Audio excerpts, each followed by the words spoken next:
Et par ces meurtrissures, tu es guéri. Il n'y a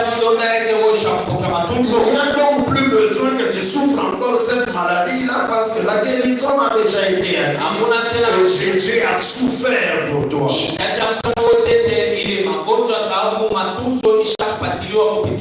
Il avait porté ta maladie, par conséquent, la seule chose à faire, c'est seulement d'accepter cela par la foi.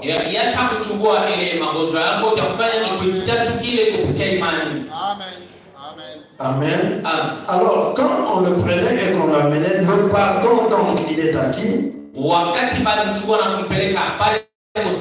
Non seulement le pardon, mais aussi la justification. Le prophète dit que la justification, c'est-à-dire que Dieu considère que tu n'as jamais péché.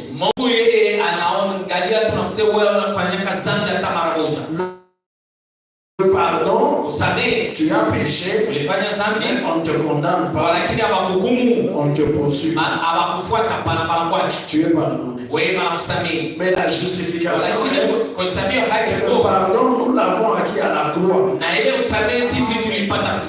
Le péché était sur Jésus et ils étaient condamnés.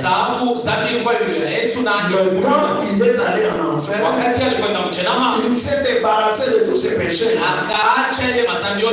Il les a remis sur le diable. Il sort, il n'a plus de péché. Il sort de la tombe sans péché.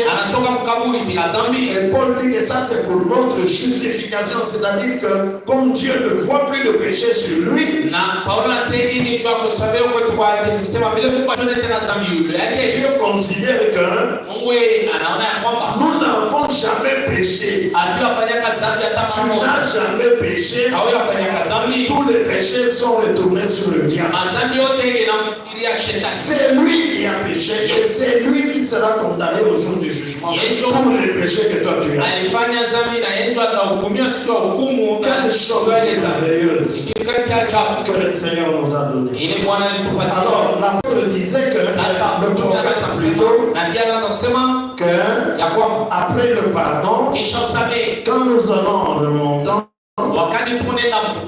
il va donner un enseignant intérieur.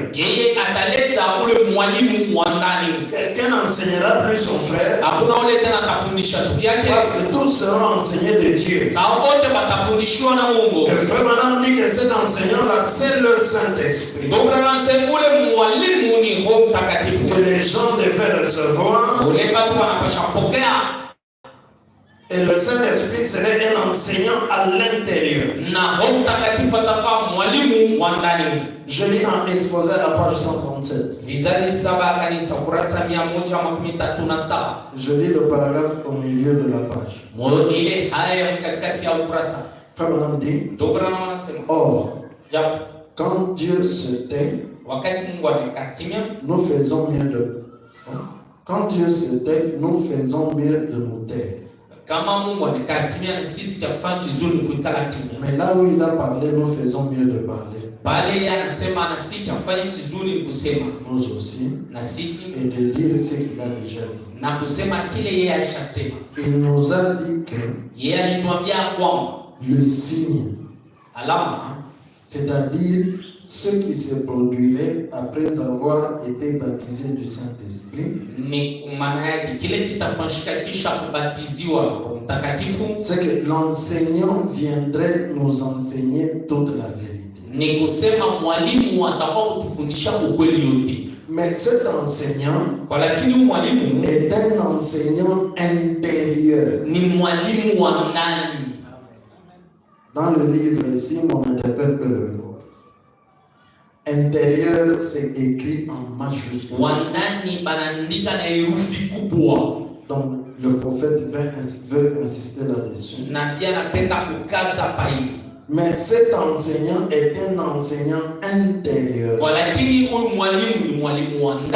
Un enseignant extérieur. Si l'esprit n'était pas à l'intérieur,